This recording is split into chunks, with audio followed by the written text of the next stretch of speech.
And all of a sudden, he goes, they're wrecking. You're in it. You're flipping. Oh, my God. Unless they added a fourth lane magically or we could ride the wall, there was nowhere to go. So what you're saying is you don't drink it like Cole Trickle in the movie when he's trying to go get cream or whatnot? Or he's like, what was it, like the powder cream back in the day or whatever it was? Straight up. That's disgusting. Yeah.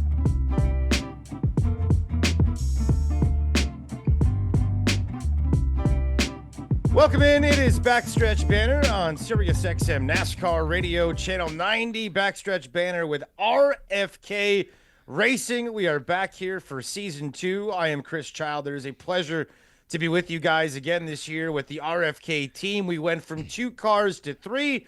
We had the 6 and the 17, and now we have the number 60 that became a big part of the story. Week 1 of the NASCAR season. Ryan Preece, our new driver, to go along with Brad Keselowski and Mr. Chris Buescher, and Ryan Preece with us on the program today, as is Mike Massaro. We are excited to have Mike, a part of the team, the Senior Director of Communications now with RFK. He was a guest on the show last year as a media guy. We were reminiscing about days gone by. Mr. Massaro, kind of cool to have you on this side, man. Welcome. Well, it's interesting. I'm on this side, and one of my first assignments is to be a media member, essentially, right? So as a co-host with you here on the podcast. So it's great to be back. It's great to be with Ryan, and we've got a lot to talk about. We do, and Ryan is sitting in the hot seat right now, and everybody is talking about Ryan, wondering if he's okay. I guess we can start right there, because I had people texting me that didn't even know the number 60 was in RFK saying, oh, my God, did you see what happened in Daytona? And I said, oh, yeah, and that's an RFK car.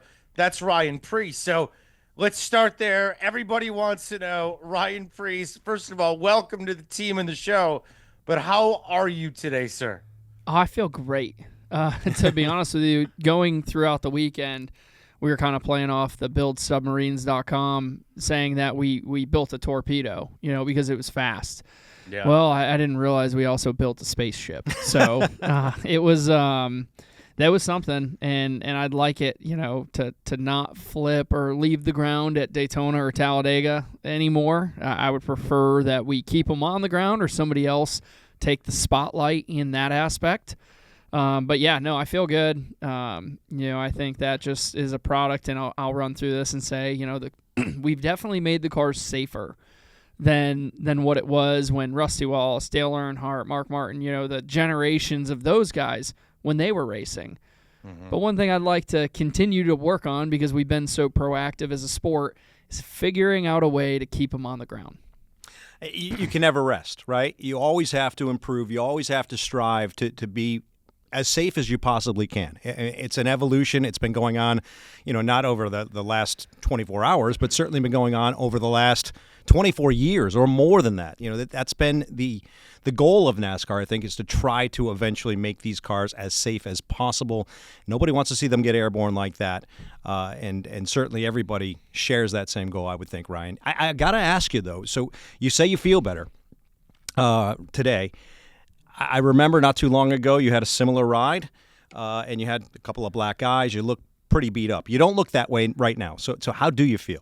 I honestly, I thought this one was worse, believe it or not. And optically, I don't look like I was in the movie The Exorcist this time, like I did last time. But I will say it was violent. It was really violent, and when the car left the ground, it got really, really quiet, and I honestly thought I was going over the fence, because in the race car, all is the last point. You were going 180 or 190 miles an hour, and then you took flight. And at that point, it was like, I knew the car was off the ground. Actually, if you watch the video, you see me hit the brakes like, no, I want to get off this ride. You can have my ticket. I don't want this. I want to get off. And I can honestly say hitting the brake pedal in the air didn't do a damn thing, but it sure made me feel better at the time. And but yeah, when it flipped over, hit the ground, slid, hit the wall, it was a violent ride. Probably, in my opinion, the other one, there was spinning and everything happening really quickly, and I think it just felt forever.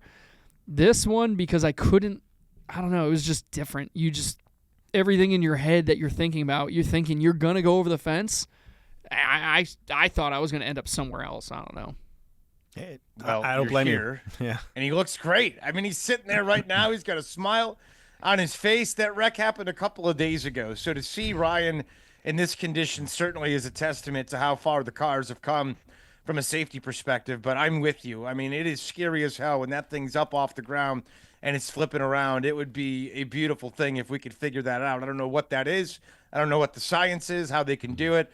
But it would certainly be nice to see, because everybody's just kind of holding their breath. I cannot imagine what you're doing inside the car. Does it feel like it's going fast, or does it honestly, is it like what they say in the movies where it feels like it's slow motion when you're actually airborne? Oh, no, absolutely. It is 100%. It feels like it's slow motion. Really? So when I go back and I watch the replay, it's 7 seconds, and I'm just quick. assuming it's something like that. It feels a lot longer than that because you're along for the ride. But back to your point, you don't know what we can do to fix the problem. But I'm ready to head on over to go get some plywood and drill some holes in it and figure out, put a big old, on a windy day and just see what can happen. Because essentially, when you look at the underbody of these race cars and when they catch wind like they do, we got to figure out something that, in that scenario is completely different from the side where air can get in through the cockpit and then, the roof flaps go up. There was no way for the roof flaps to go up or let air vacate from coming underneath the car. It was essentially just lifting it up. And it's, that's a 3,600-pound race car. Like, what the wind did or the air did like to that. Toy. Yeah, it was like, yeah. I think Chris probably relate to this. Watching from the outside as that happened, we're all holding our breaths, right? Our hearts stopped. You're just hoping that everything turned out okay. I can only imagine what your family was thinking. What was that conversation like when you first spoke with your family afterwards? So my parents were there. And then my wife was in the motorhome with our daughter, and my daughter's sleeping. It's 9:00 at night, and she's 2 years old. So my wife typically does is she just throws on that NASCAR radio app that has a spotter, and she's listening to that. And she told me when I saw her, she's like, it was crazy. I was listening to your spotter who was doing a great job, and all of a sudden he goes, "They're wrecking. You're in it. You're flipping. Oh my God."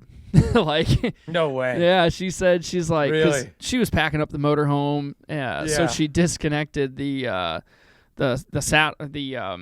whatever we use, that thing that Elon made, Starlink. Yeah, so she disconnected it. Well, she started going on her phone and trying to rewind to watch it, and obviously she knew I was okay right away. Where the other one, everybody was like avoiding showing the car because you didn't know. But yeah, no, I mean, I think when you're the one in the situation, you're in it, and you're fine. You put the window net down, you're just freaking pissed. I'm pissed because we were running 12th, or the second 11th or 12th or whatever it was, and we had a fast car. And in the situation that was playing out in the final 4 laps, we had a good opportunity to keep advancing, to keep moving forward. So I felt like saying you were going to be able to have a shot at the win was going to be tough. You were in position and better than those around you, behind you. But I thought we legitimately had at least a top 10 or maybe a top 5, which I would have been, hey, that's a great start.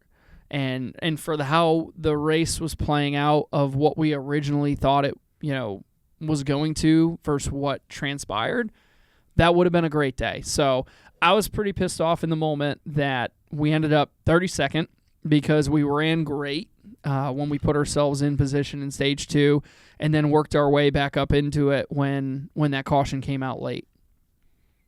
Mike, it's amazing. It's a true competitor right there. He's flipping through the sky, and all he's thinking about when he puts the net down is, damn it, I was in a position to get a top 5. I mean, really, at that point, Daytona, the way things go, 5 laps to go, you never know. I mean, you could have had another wreck. You could have been, creeping up to a position where you might have had a chance to win. I think everybody who's an RFK fan was certainly hopeful at that point. So I mean, I certainly wasn't even thinking about that. I'm just like, I hope Ryan Preece is okay. But you being the competitor and the NASCAR driver, you're there. Damn it. I just wish we could have finished that thing. So we'll get back to the wreck and the aftermath and all that a little bit later. Give me an idea of the week, though. This was your first week in this car. We saw the 60 a little bit last year. We had the stage 60, or we saw it at special events, including Daytona. This year it's full time. You're in that thing. Give me a synopsis of the week and how it felt with a new team and a new car. Well, my week started a little early. I went down on Friday before, the week before everything started, and went down to run New Smyrna with the modified. Well, so Saturday, the NASCAR Wheel Modified Tour was there. I wasn't racing, but I was selling T-shirts in the grandstands and having a good time with Flo and all of them. And then Nice. I raced on Monday and Tuesday, which then led us into Daytona. And, I think the week started off, honestly, I was really happy with the entire, qualifying, the duels, our practice sessions, our race, minus the fact that we wrecked. So in qualifying, qualified third. We pretty much had the pole all the way up until Briscoe went, so we were second. And then, we got really, really aggressive, and we just missed the front row. So for a new team, that was a real shot, in the arm, because that's what you need when you're first starting and you're building something. Like, imagine building a house without a foundation. It's not going to stay up, right? No. So over the past, 2.5 months, it's just been little things here and there, and I really feel like we've done a good job to lay the base down. But now once you get rolling, you need some good speed, you need some good finishes or something of that nature. So qualifying third was like, hell yeah. Did you expect to come out that strong? No, I knew RFK had really, really fast super speedway cars in the draft. I don't know. So I was really happy. Like, just some of the stuff I saw from when I was behind them or around them when I was at SHR, like, I'm like, yeah, they do a really good job. The Okay, details. so what was it like when you're sitting out there, you're fast on the board, number one, then number two? What was it like standing there just waiting to see if you're going to be on the front row? Yeah, so when I walked out there, before I walked out, I said to my wife, and I also said to Derek and those guys, because qualifying was never the greatest. They always said they were like 15th, 20th. I said, you know what? If we can qualify for the second round, top 10, I'd be happy. I'd be really happy. And then when we, I do my lap and I see the lap time flash on the dash, I'm like, wow, that's a quick lap. Like, Yeah. this should get us in the next round, but who knows? Yeah, so I think for me, in our group, when we did that, it just goes to show you preparation. It shows you details, and all new guys that are working together and coming together and depending on each other. I'm sure it makes them feel really good, because me as a driver, for super speedways, you have a list of to-do items to do perfect. But outside of that, this is spotlight on your crew chief, your engineers, your guys, your car chief, all your mechanics. This shows the details that they put in it, and so they did a great job. I was super proud of that, and then just to miss the front row, being second by like, I think it was 10,000ths or 100th or whatever you want to say. It was really good. So I was proud of that. You should be. It was pretty impressive. Yeah, and and then obviously fast forward to the duels, out of all the duels that I could have been in, we had 4 Fords, and 2 of them wrecked in the first 15 laps. So at that point, it's me and Josh Berry, and it's like a pack of wolves, and you're just trying to, we had the opportunity, I felt like, to win that race, but also learning the differences that this car was doing versus what I was used to. It was just like, okay, well, this is a great warm-up for the Daytona 500, and I always tell people, when I make one mistake, I make sure I don't make that mistake again. So it just made me way more aware of what I needed to do better come Sunday, and obviously when the situations mattered, we were able to do that. Chris Childers with Mike Massaro and Ryan Preece, driver of the number 60 Ford Mustang for RFK Racing, which this week is going to be Javalia and Entenmann. So it's going to be a tasty looking ride coming up in Atlanta. I can Who tell you that. Who doesn't love coffee and donuts? Dude. I mean, being from New England, Mike, you and I, we know all about that. Yeah, and being from New England, we have a certain preference. We can't mention the name at this point because of sponsor obligations, but you know what it is. I mean, I'm a Javalia and Entenmann's mini donuts. That's my thing. We got Ryan Preece with us on the program. Mike Massaro, my co-host today, RFK Racing. Overall, let's talk about the race overall. Last year, there was a lot of complaining coming out of Daytona because of the manufacturers sticking together, saving fuel, a lot of pack racing. How did you feel about this year's version of the 500 compared to the way that it played out last year, Ryan? Well, it was different. I think everybody saw that. And it was different because imagine racing at your local short track, knowing that your tires are going to wear out, but then a caution comes and you get to come down, put 4 fresh ones on, and you only have 20 laps to go, and you have to make up all that track position in 20 laps. That's essentially what it was. We saved fuel to make sure that we executed our plan, and the cautions came out, so we had 0 track position, and then everybody would stack up 3 wide, so unless they added a 4th lane magically or we could ride the wall, there was nowhere to go. And we weren't able to showcase just how fast our Kroger, Fastenal, and Build Submarines Ford Mustangs really were. It was kind of frustrating, and whenever I got around Brad or Chris and really worked with them to try and push lines together, you just couldn't, because the guy in front of them didn't want to go, or the guy leading that line was like, hey, I'm going to save fuel here.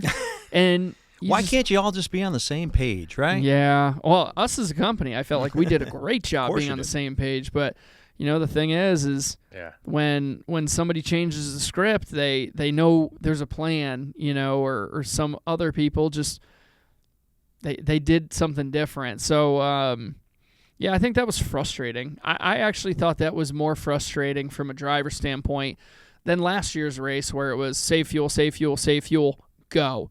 And, the different strategies. Now it was, hey, I'm just going to get to the front, and I'm just going to be a roadblock, and if you want to go by me. Essentially what's going to happen is now if somebody does that plan, you're just going to have to wreck them or move them because they're holding you up, and there's nothing you can do. Tough choices. Not I great mean, not options. exactly what I want to do, No. but, No. I wish it, with what we have right now, it would be cool being a part of what used to happen, which was just 2 cars tandeming, and then they'd have to switch, and then the other pack, it was just, that was entertaining. And you tell me about your experience with that. You just made me think. It's just amazing how the style of racing at Daytona has changed. It's gone through all kinds of different versions. The tandem racing, as you just mentioned, what we're seeing now in pack racing, we've also seen, it's strung out completely at times. Yeah. It's just amazing how it's changed. Yeah. So I was actually at lunch earlier and talking to Derek, and he was actually talking about how, I guess in the 90s, they wanted it to be strung out. Mm-hmm. They wanted that.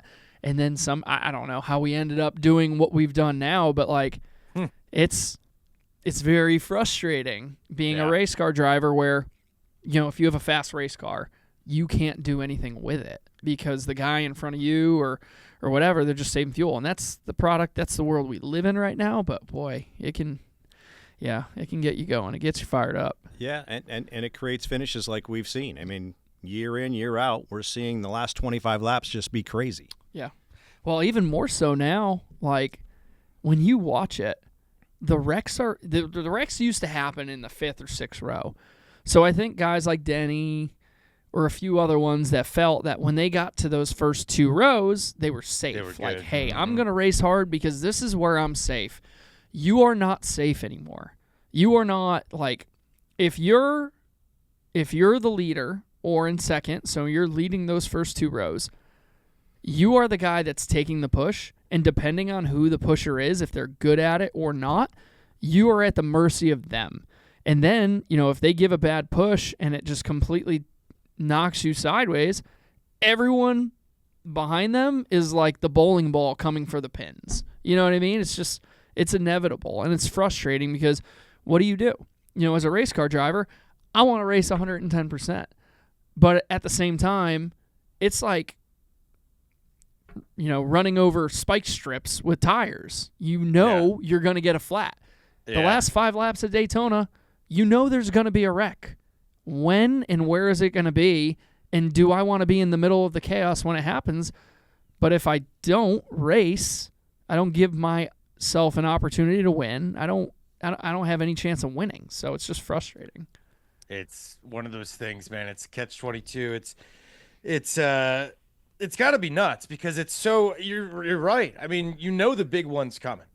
It's coming. So where is the safe spot? And is there, a kind of a secret sauce analytically? I wonder where, if I'm here, where do the wrecks mostly happen, and how can I move up eventually and put myself in position? It's got to be maddening as somebody who just wants to go 110% the entire time, Ryan. So I'll use one example because he got a great finish out of it.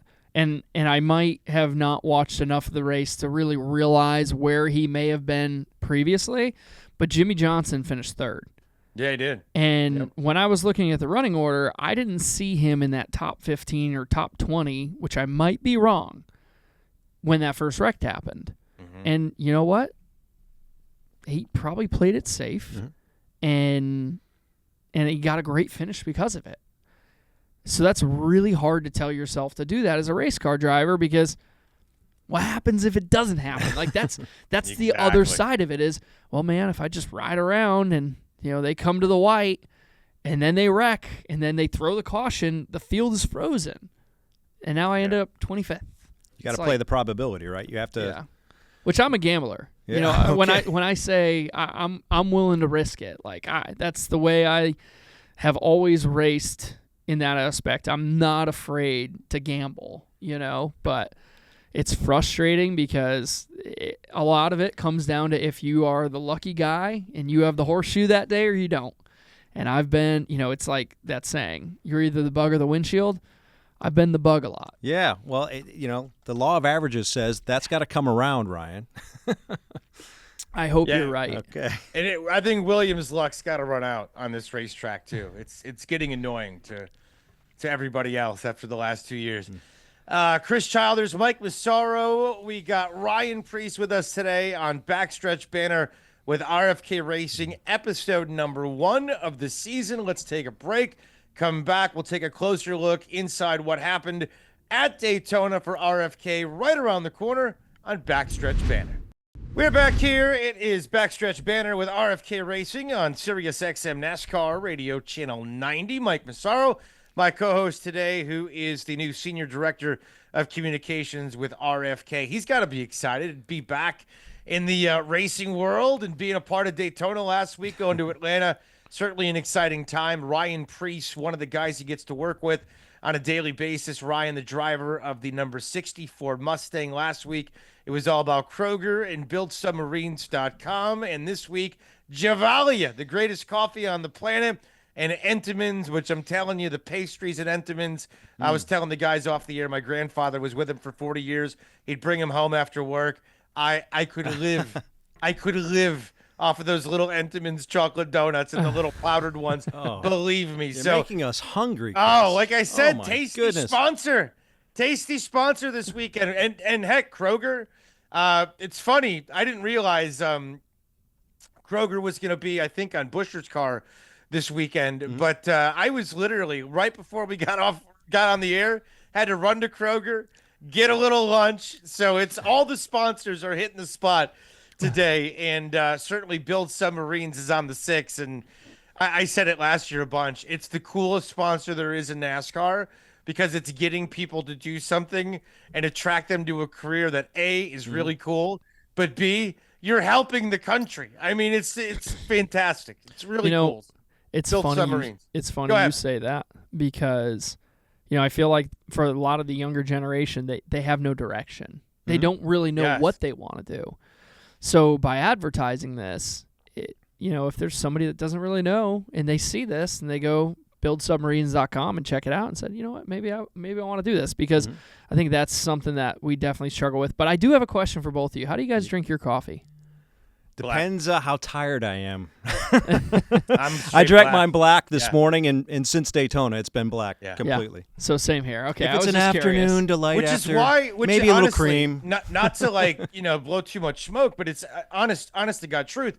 Javalia, who's sponsoring your car this weekend, is a premier premium coffee, and if you're gonna drink it black, it better be top of the line. You know what I'm saying? True. And they got something. They got the kind of stuff that goes down really good when you don't have to put all the froofy, sugars and That's an all excellent that point. kind of stuff. So what you're saying is you don't drink it like Cole Trickle in the movie when he's trying to go get cream or whatnot, or he's like, what was it, like the powder cream back in the day or whatever it was? Straight up. That's disgusting. It is. That is just pure gross. Remember that Yes. stuff though? I remember that. We used to have that at my old job, and it was awful.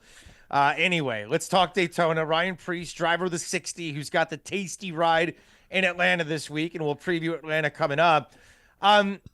But in general, you had this is a new team, a new week. You were with Stuart Haas last year. When you look at the crew chief, the communication, you guys qualified well. Atlanta's a different beast, even though technically, they call it a super speedway. But do you feel now that you're going into another race, and I know, you wanted to finish that one and have a chance to go top 5, top 10, but is there, as you go to bed tonight, how comfortable are you with all your new surroundings, the crew chief, and where communication is going into race 2? I'm really comfortable, to be honest with you. And, I feel like just everybody at RFK is working so well together. And I'm not just saying that because I feel like most drivers, we just get on a microphone and we kind of, you say generic things, right? And that's like, I don't know. I'm not that way, but I'm being honest. Sure. Because what I do like is the culture here. I do like the fact that, we're basically, we might be 3 teams, but we're working as one. And, it's funny. Our engineers, quite a few of the engineers, whether it be the 6, the 17, the 60, they actually went to school with each other. So they already have that chemistry. And then, on top of that,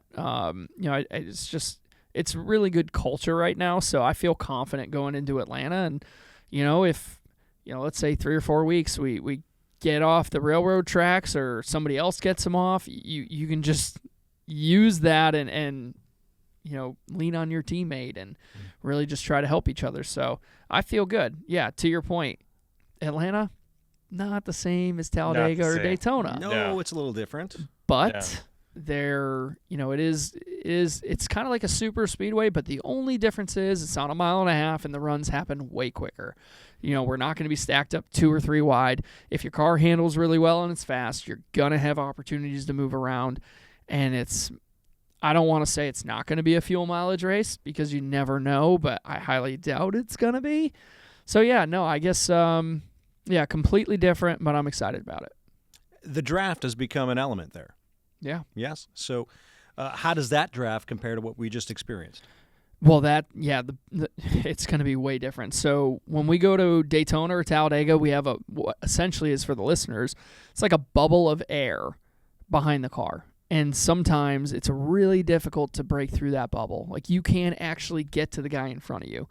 At Atlanta, because your speed is going so far down in the center of the corner versus the straightaway, the draft is going to be way bigger. You have slingshot moves, being able to pull out and go down to the bottom or run around to somebody's outside. Like, in my opinion, when NASCAR tried doing this car and going to Daytona and Talladega and wanting to do the modified effect of what we do at Loudon, where it's slingshotting by somebody, they have that a lot closer at Atlanta.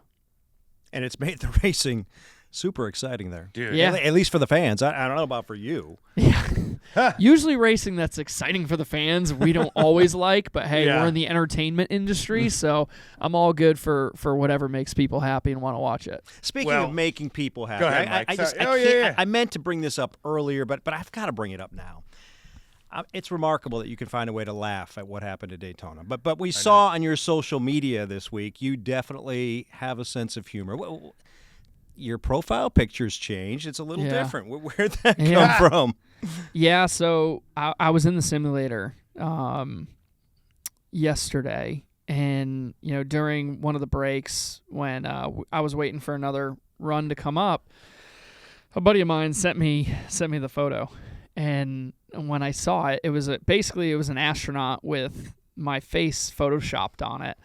So I said, you know what, this would be funny. I'm going to throw this on Twitter or X, and when you change your profile picture, it gives you the option to let people know, like hashtag profile picture, whatever it is. Yep. So I'm like, you know what, I'm going to hit this. So I hit it, and I'm going, and I'm doing a run, and then in the middle of that run, I immediately think, oh crap, like maybe I should have looked at this picture a little harder to make sure there was nothing that could get me in trouble. Nothing lewd, yeah. Yeah, so I literally stopped during the run. I said, hey guys, give me a second. I pull my phone out, and I immediately see all the notifications of what's happening, and so I'm freaking out in my head like, I need to look at this. I got to look at this real quick. And it was very funny. So it was good. I enjoyed it. I'm glad, I have a sense of humor. I definitely do. But I'm also very serious at the racetrack, so not everybody sees that side of me. But I'm glad everybody got a good chuckle out of it. It's hard to laugh at that kind of thing, but you found a good way to kind of make light of it. Yeah. Yeah, no, I mean, honestly, that's what... When I feel like Instagram, Twitter, or X now, all these different apps, it was to bring that like sense of humor out to people. Mm-hmm. Sure. And I feel like we see it. Yeah. We have to let other people see it. RFK, and I'm not saying this because I'm here now. I let Elijah and their group here know how good of a job they do, because they would run a social channel like I would run one, which would be, sense of humor, have fun with it. And so, yeah, I mean, I felt like that was just a good opportunity to kind of joke. But they worked really hard at it, man. Elijah and Thomas and those guys. Like they love to be kind of quirky and all that. You got to be. But I will say, I was telling Thomas this earlier when I posted it, and about a half hour goes by, I immediately start thinking, man, I hope Steve, Brad, Jack don't take offense that I made it light. I made a joke on the fact that we just absolutely destroyed a $400,000+ race car, whatever it may be. I don't even know what the price is, but I don't think you intentionally destroyed that $400,000. Wasn't your fault. You just got caught up in the chaos. Wrong place, wrong time. Yep. Yeah, no kidding, man. It was just one of those things. And so let's talk about this when we come back from break. The wrong place, wrong time, because you mentioned how your wife was listening to the spotter on the radio, and he's just kind of like, there's a wreck. Oh, my God, you're in the air. And I got to, for you, it's all happening so fast. So we'll go through kind of what led to the moment and what was happening in front of you. You can really kind of give us the details of the moment. We'll do it next right here. Chris Childers, Mike Massaro, Ryan Preece, Backstretch Banter with RFK Racing. We're back here on Backstretch Banter with RFK Racing, Sirius XM, NASCAR Channel 90. Chris Childers with the driver of the number 60 Ford Mustang, Ryan Preece. Mike Massaro with us today, my co-host from RFK Racing. He's the Senior Director of Communications, brand new to the job this year, and great to see him. It really is. We had him on as a guest last year. He told us so many great stories about covering RFK. It's got to be cool now for him to be on the inside and to be able to see all these guys and to cover things up close is pretty cool. And great to have Mike alongside RFK this year. Ryan, to Daytona we go again, back to the moment of the wreck. There's 5 left to go. You're sitting there right outside the top 10. You're thinking you have a chance to maybe kind of sort of win, but at least top 5. Top 10, you're thinking absolutely you can move up. The big one was inevitable. It happened. It took you out in the process. As it happened, give me an idea of what you saw in front of you. Well, in that moment, I was behind Byron, And so your job when you're not in the first two rows is to make sure the car in front of you is getting to the car in front of him. So at that moment, all I'm doing is I'm pushing William. And I'm pushing him because everybody in front of him was locked on and going. So your visibility is pretty much none. All you're doing is staring at the tail panel of the car in front of you. And I hear they're wrecking. They're wrecking in front of you. So I'm about ready to check up. You can see the flame out of the pipe. Yeah. And then the next thing you know it, you just see Byron's car, or not Byron, Seabell's car coming right at my right front. Mm-hmm. Like, there's nothing that I felt like I could have done. Because, like, even William got tagged just barely in the right rear quarter. And, you know, when I hit him, it was like an explosion. You know, like a bomb went off in the right front and just flew off into the air. I mean, when I was looking at the car, I was really interested to see what the suspension pieces looked like because, man, the impact of that was just insane. How it exploded, even on TV, looking at like the body panels as well as Christopher's car, and you know that was a heavy hit. So it was, you know, when that happened, the front of the car bounced, you know, or took flight, similar to how Ty Gibbs did at Bowman Gray. The only difference is we were going 180 instead of about 20 or whatever it may have been. So at that point, like, it was just silence. And I thought to myself, you know, as I said earlier, I'm definitely going over the fence, like, because you can't see. You're looking straight. Can you not hear the spotter anymore when you're, or you just blanked out? Well, I mean, I think it showed it as no. I definitely did not blank out. Yeah, I was like, I am fully aware, and I could rerun this whole thing through my head right now. Yeah. He said, "You're wrecking. You're in the air. You're oh my god!"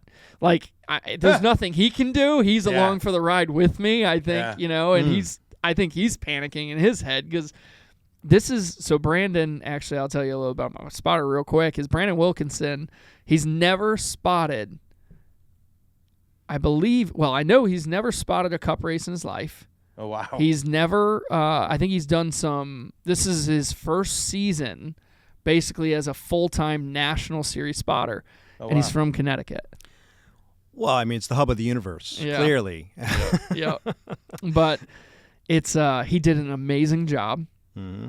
You know, I think he was nervous. I think there was a lot of pressure put on him going into this weekend because, you know, the toughest style of racing for a spotter is super speedway racing, which he did awesome. I couldn't be more proud of, you know, the work that he's been putting in, as well as the job he did throughout the race. So, you know, I hope he doesn't get a little nervous the next time we do this. But, you know, when I was talking to him after, I said to him, I was like, hey, man, this is basically inevitable. Like, something like this could potentially happen. There's nothing you could have done. And it's just, you know, sometimes, like I said earlier, you're the bug. Sometimes you're the windshield. I'm ready to start being the windshield because I'm sick of being the bug. We are all ready for that. Now, I'm guessing you know Brandon from the Modifieds. So a good friend of mine that spots for Chris Busher is the one who mentioned him. Oh, I actually didn't really know him, but apparently he let me know that I raced against his father. So there was some connection there. So I bring that up because the Modifieds, for folks out there who aren't quite as familiar with them as we are, are open wheel race cars, big open wheel. And one of the things that I would imagine drivers in the Modifieds are very conscious of at all times is getting wheel on wheel. Mm-hmm. It's remarkable that you've run in that series and avoided wheel-to-wheel contact because wheel-to-wheel contact can result in getting airborne, right? Does that discipline of racing and the fact that you were able to avoid getting airborne for so long, such a large part of your career, it's got to be surprising that now that you've got full fendered race cars, now you're getting airborne. Yeah, well, usually when you have fenders, you don't think you can get wheel to wheel, but that happens. And you know, with the modified stuff, we just learned how to do, move guys out of the way, or kind of when you're passing them, if you want to use what we call like sidebars, Nerf bars, you learn how to position your race car. In different styles of racing, people learn how to pass. The difference is with a modified, we have freaking front bumpers, rear bumpers, aluminum I-beam, and you can't just jack a guy up like people do in late models. It seems like at least the younger generation, they haven't quite figured out how to set up a pass where you have to do that with a modified. They just stick the nose under somebody's, chassis and jack them up and move them out of the way, which frustrates a lot of people. So, if I ever did that to Teddy, when I used to race that at would Stafford, be Teddy Christopher, by the way, if folks out there aren't following. He was a pretty aggressive driver. Oh, yeah. Well, that's the thing. I would say I'm very lucky because I race against Mike Stefanik. For the listeners in the Northeast, and if you're not from the Northeast and you don't know these names, just Google them. But Ted Christopher, Mike Stefanik, Reggie Ruggiero, Jerry Marquis, as well as a lot of experienced veterans. And if you chose to race without respect, they made you figure it out pretty quickly. And I was no angel, and nor am I an angel. I understand, I can get pretty aggressive like the most of them. You don't want to get to that point. But if you're going to just, like, I'll use an example of, if you're just going to rip, hit my left front or jack my wheels up in one corner and not even try to pass me, that's when I'm basically going to teach you a lesson. You learn from some of the best. Mm-hmm. Those names you mentioned are absolute legends in the Northeast. Yeah, no, and that's I think that's a huge part. I was actually on the broadcast this weekend with Jamie McMurray, and his son is actually going to start racing a modified because I saw a video of him testing. I'm happy. I'm happy because a lot of the Southeast and parts around the country, they're not huge modified fans, and it's because they're a different style of modified. Mm-hmm. Stock front clips, a little bit different. Our tour type asphalt modifieds in the Northeast are true. They're like super late models, wide tires, really fast, just open wheel. And so I like the fact that Cup drivers like Jamie, as well as Bobby Labonte, Ryan Newman, mm-hmm. they respect this style of racing enough to put their kids in it. Actually, they're doing it. They're doing it, but I believe Ryan's actually, his daughter is going to start racing a crate modified. So nice. I like awesome. The way, and I'm sorry, I completely we put this on the modified path. This is what happens when you get two modified guys together on the radio or TV. We go down a tangent, down a rabbit hole, and that's all we talk about. I'm loving the conversation, to be honest with you. I find it fascinating. So do not apologize. Yeah, but it's I'll be honest with you. I'm passionate about racing. I'm passionate about modifieds because, I wasn't somebody that grew up in Indianapolis or, out west. I grew up in Connecticut. Stafford Motor Speedway is 35 minutes from my house. Thompson was an hour and 10 maybe, and there's no good way to get there. And, there's New London, there's Riverhead, and a whole bunch of racetracks up in the Northeast. But the way it teaches you on how to race, like, if you want to be a hack, somebody will rip your right front off and end your day, So it's just, and it's a little bit better way of teaching somebody than, in my opinion, with some of these late models where they just completely kill the noses. But I'm biased. I'm from the Northeast. That's the style of racing I like. But I also, Josh Berry and I talk a lot about late model stocks, and we're both passionate about our racing. We can hear that. Yeah. We love it. Absolutely. Let's take a break. Come back. Finish up. Ryan Preece, Mike Massaro, Chris Childers. It is Backstretch Banter with RFK Racing right here on SiriusXM NASCAR Channel 90. We're back here, Backstretch Banter, SiriusXM NASCAR Channel 90. I'm Chris Childers. Ryan Preece is with us, who is the driver of the Kroger number 60 Ford Mustang. This week, he'll have Javalia and Entenmann's a part of that sponsorship. We've got the number 17 of Chris Buescher with Fastenal, and the number 6 of Brett Keselowski, the buildsubmarines.com Ford Mustang this weekend. So the sponsorship, we got the best sponsors. We really do. They are the coolest ones on the track and the most useful. I mean, Build Submarines, great career, Fastenal. I mean, honestly, the best company to help you get things done. And then, Javalia coffee's unbelievable. The donuts of Entenmann's. This place knows how to get good sponsors. Let's be honest. At RFK. All right, Ryan Preece. Atlanta this weekend. You got the tasty ride, like we said, with Javalia and Entenmann's on via Kroger. Fun racetrack. They call it a super speedway. Different than Daytona. Different than Dega. But it can be a lot of fun. And last year, I was sitting there in the pit box, sitting behind the number 6 crew chief, and it was a finish of the ages. So do you expect a very competitive race once again? I do. And last year, we were on that wreck on lap 1, so I was the captain of the struggle bus all day, just trying to keep it on the lead lap. So, I'm looking forward to Atlanta. I'm looking forward to Atlanta because, first off, I love coffee, especially Javalia's. And I'm not just saying that like I am the captain of the caffeine and gasoline slogan. So big fan of that. I'm going to go grab myself some when I do my Kroger visit on Friday. I believe it's from 4 to 6 or somewhere around there. Nice. So it's going to be a good time. And, I think with how cold it's going to be, we could definitely have a finish like we had to where, when it's colder, the air...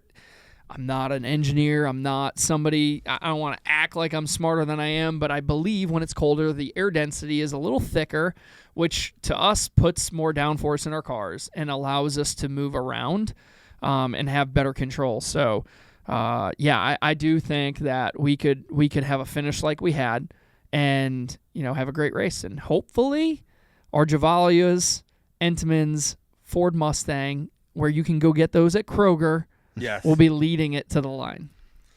Definitely a bounce-back race for you guys. It carried so much speed. The entire organization carried a lot of speed into Daytona. From a performance standpoint, what are you expecting? In the past, we just struggled there the past 2 years, so I'm very open-minded. I think it's hard to say. I think, I'd like to say we're going to, with the plan and some of the talks we've had, it'd be great to have top 10 speed and go out there and put ourselves in position and make the right move. So for me, I want to execute and do all the things that I can do right and come out of there with a good finish. And you know what? If we put ourselves in the right opportunity at the end of the race to be able to try and win, you got to go for it. As bad as what I'd say, it's only race 2 and you're already thinking about freaking points. Yeah. You need it for your new team to really get rolling and to get off on the right foot. New team. Absolutely new team. Yeah. And it's remarkable, Chris. It really is just remarkable that the 60 team is a new team, a combination of so many new faces and people. They were able to come out so competitively in Daytona, and I would expect they'll do the same thing in Atlanta.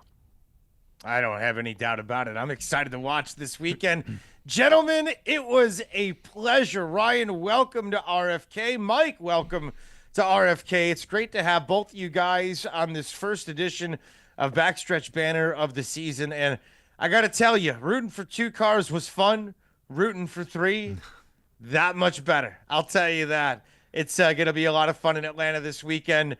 Great to have them. Ryan Preece, Mike Massaro. I'm Chris Childers. Want to thank everybody who helps us out with the show.